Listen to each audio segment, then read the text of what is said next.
Maylarni ko'rmadi, o'zim ham yo'llarimcha malla xursand bo'lib ketdim. Kelganingizga hozir qancha bo'ldi? Kelganingizda Osiyo qanaqa? Nima muammolar bor?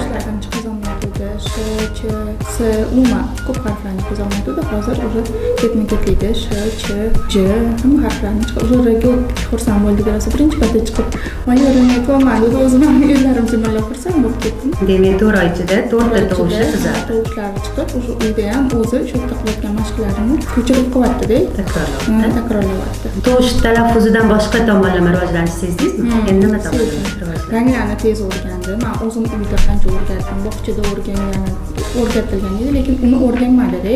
O'tga keldik, bir oydan keyin sirazi chiqib, bir oy ham bo'lmadi. Sirazi ranglarni o'sha ajratishni bildi.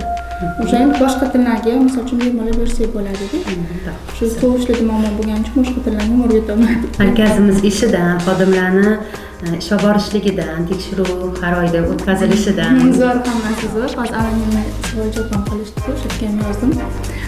Qanaqadir o'zingizga yarasha qadriyatinglar bor. Rivojlanishdan to'xtamaysizlar, o'z nomi bilan rivoj etgan ham qattiq.